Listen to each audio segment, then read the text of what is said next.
রাধে রাধে বন্ধুরা, কেমন আছো সবাই? আমার আর একটা নতুন ব্লগে তোমাদের অনেক অনেক স্বাগত জানাই। তা তোমরা আমার আগের ব্লগটা দেখেছো, তোমাদের দেখিয়েছিলাম আমার বাড়িতে একটা আমি ঠাকুরের নতুন সিংহাসন করিয়েছি। তা আজকে আমি সেটা অর্গানাইজড করব। তা চলো কীভাবে অর্গানাইজড করি সেটাও তোমাদের সঙ্গে শেয়ার করে নিই। আর দেখো, এই আমার লোকনাথ বাবা আর মা সরস্বতী, এই দুটো খুব বড় আর খুব ভারী, তো তাই জন্যে এইগুলো আর সিংহাসনে তো বসানোর জায়গা নেই, তাই এগুলোকে আমি ওই ওপরে সিংহাসনের মাথার উপরে বসালাম। হ্যাঁ, দেখো ছোট্ট ঠাকুরঘর আর ছোট সিংহাসন, তার এর মধ্যে আমাকে সব ঠাকুর গুছিয়ে রাখতে হবে। যদি আরও একটা র্যাক করতো আমার আরও ঠাকুরগুলো সুন্দর করে বসতো, কিন্তু র্যাকটা খুব কম করে ফেলেছে। বলেছিলাম এদিকে তিনটে আর ওদিকে তিনটে করতে, ও মনে হয় বুঝতে পারিনি, তা যাকে দিয়ে করিয়েছি সে এদিকে দুটো ওদিকে দুটো করিয়ে দিয়েছে। যাকগে, আর কি করা যাবে, এর মধ্যেই আমাকে ঠাকুর যত ঠাকুর আছে সব সুন্দর করে গোছাতে হবে। আর দেখো ওই ওপরে লোকনাথ বাবা সরস্বতী ঠাকুরকে তুলে দিয়েছি, এবারে সিংহাসনটা একটু ভালো করে মুছে নেবো, নিয়ে তারপরে আমি আস্তে আস্তে ঠাকুরগুলো সব গোছাবো। তোমরা দেখতে থাকো। আর আমার ঠাকুরের সিংহাসনটা কেমন হয়েছে তোমরা কিন্তু বলো, আর গুছানোর পর কেমন লাগছে সেটাও বলো। তো দেখো, ভালো করে ঠাকুরের সিংহাসনটা মুছে সব জায়গায় একটা করে কাপড় পেতে নেবো, নিয়ে তারপরে আমি ঠাকুরগুলো গুছিয়ে গুছিয়ে রাখবো। আমি ভাবছি, দাঁড়িয়ে দাঁড়িয়ে মুছছি আর ভাবছি যে এত ঠাকুর কোথায় রাখবো, কী করে গোছাবো, মাথাতে যেন কাজ করছে না। তারপরে ভাবলাম ঠিক আছে, চলো আগে তো করি, ঠাকুরের জায়গা ঠাকুর ঠিক নিজে করে নেবে। তা সেটা করেওছে, নিয়ে নিজে ঠাকুর আমার আমার আর কি, তাকে যে গোছাবো, তাকে যে রাখবো, তার যেখানে থাকার সে সেখানেই থাকবে, তাই না? তো চলো তোমরা দেখতে থাকো। আর এই ব্লগটা কিন্তু আমার অনেক দিনের, জানো তো, কিন্তু ওই যে এডিট করব আর করার সময় পাই না। তারপরে সত্যি কথা বলতে তোমাদের তো বারবারই বলি, মন মেজাজটাও সব সময় ভালো থাকে না। কি বলো তো, এক এক সময় ভাবি জীবনে আমি কি পেয়েছি। হ্যাঁ, হয়তো ঘর করেছি, অনেক কিছু জিনিস করতে পেরেছি, হ্যাঁ, অনেক কিছু মানে করেছি জীবনে, অনেক কষ্ট করেছি, কষ্ট করে আজ আমি হয়তো এই জায়গায় এই জিনিসগুলো করেছি বা করেছি।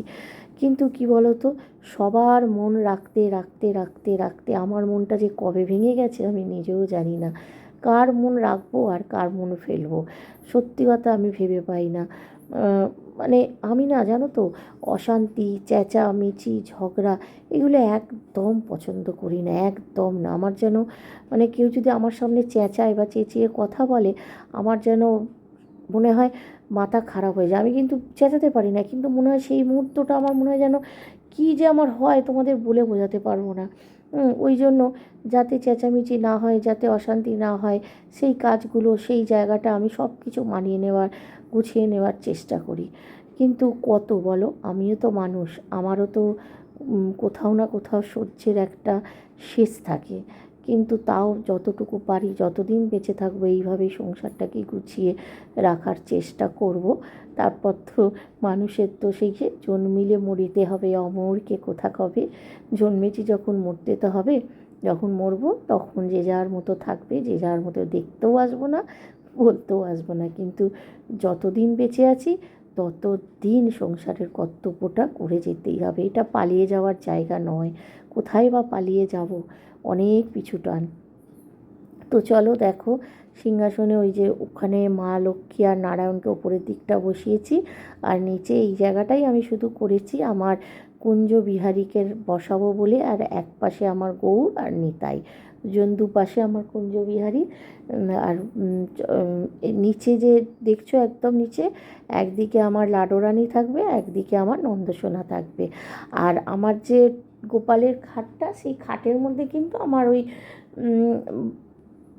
তোমার বাসু, তারপরে গোপু, লাডো, তারপরে আমার নন্দসোনা, ওরা ওই খাটেই থাকবে।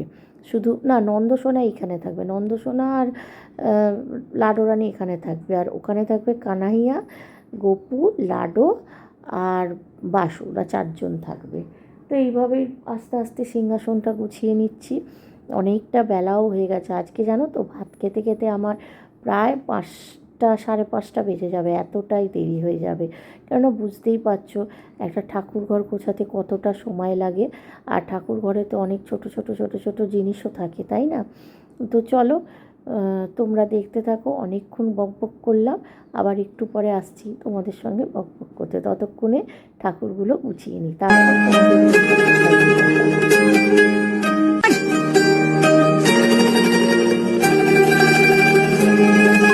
হাসির কথা ফুরফুরে খুব সবাইকে যায় বলা, কিছু কথা সঙ্গে নিয়ে পথে হেঁটে চলা।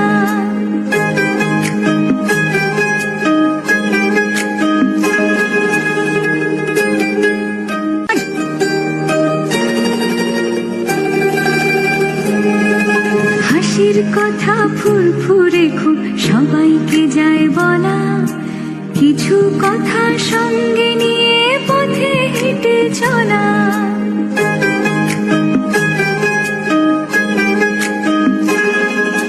কিছু কথা গোপন খুবই রেখেছি নীলখামে, কিছু কথা আলোয় মোড়া সাজানো অ্যালবামে, সাজানো অ্যালবামে।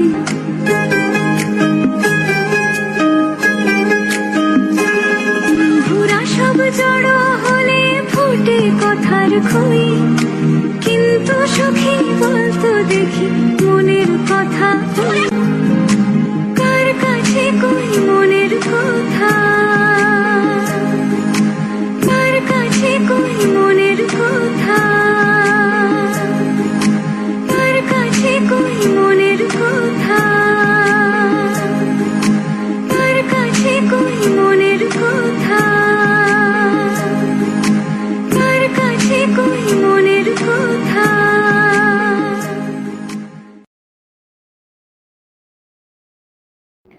তো দেখো বন্ধুরা, আমার প্রায় সিংহাসন গোছানোর শেষ হয়ে গেছে। মানে সিংহাসন মানে আর কি, শুধু ঠাকুরগুলোকে বসিয়ে দিয়েছি সব। এবারে আমার সিংহাসনে যে ড্রয়ারগুলো করেছি, সেই শোকেসগুলো করেছি, এবার ওইগুলোকে গোছাবো। কোথায় কি রাখবো না রাখবো এবার সেগুলোকে গোছাবো।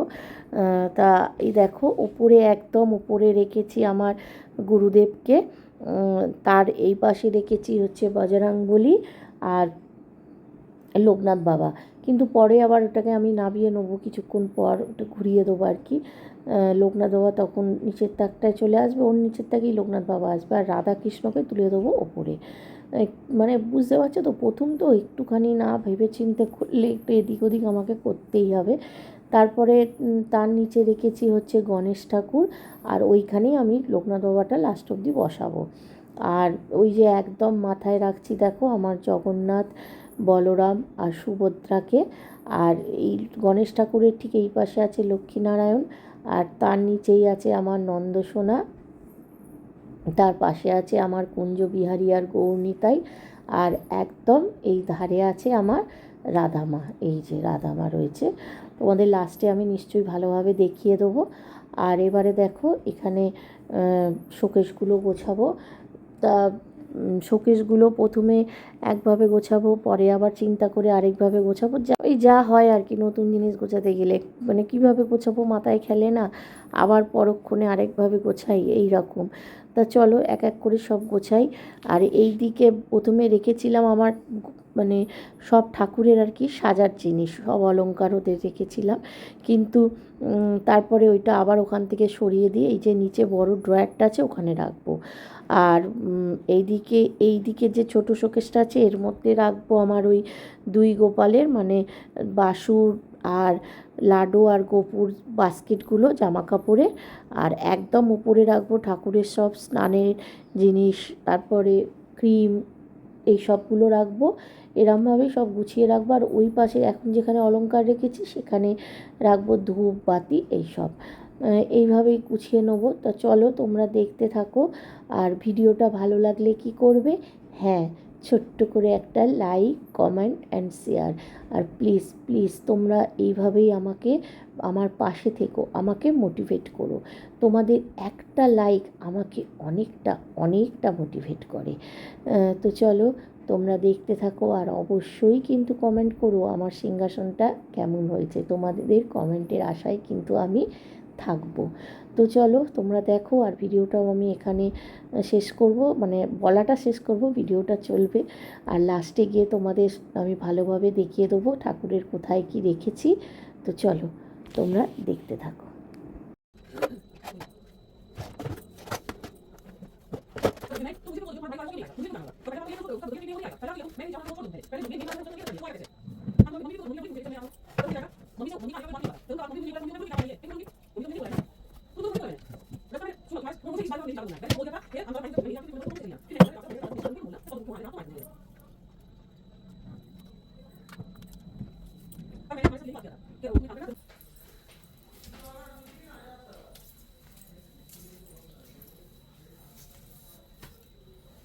দেখো হয়ে গেল আমার ঠাকুরের সিংহাসন গোছানো।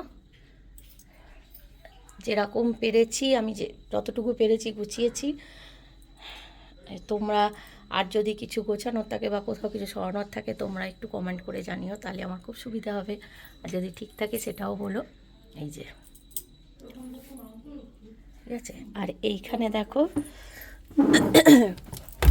এর ভেতরে সব ধূপবাতি, বই এগুলো আছে, ঠিক আছে। দেশলাই, ধূপ, বই এসব আছে। এই ড্রয়ারটায় আছে ঠাকুরের সব স্নানের জিনিস, ক্রিম, এগুলো এখানে তুলো, এগুলো তুলো আছে। আর এই যে রোজের যে প্রদীপ আরতি টারতি করতে লাগে সেইগুলো আছে। এইখানে আছে হচ্ছে সব ঠাকুরের জুয়েলারি, সব জুয়েলারি এখানে। আর এই পাশটা আছে হচ্ছে আমার মানে ওই লাডো, গোপু আর বাসুর সব জামা, এদের তিনজনের। আর এইখানে হচ্ছে এইটার মধ্যে আছে কানাইয়ার জামা, ভর্তি হয়ে গেছে। ওইখানে মা লক্ষ্মীর ভর্তি, লাগাতে পারছি না ঢাকনা। এইখানে আছে বড় বাস্কেটে নন্দর আর রাধার রানী, লাডো রানী। আর ওখানে বিছানায় পাতার সব কাপড় এই রকম করেছি। তো চলো এখন স্নান, সকালে বাসি জামা কাপড় ছেড়ে এগুলো করেছিলাম, এখন স্নান করি।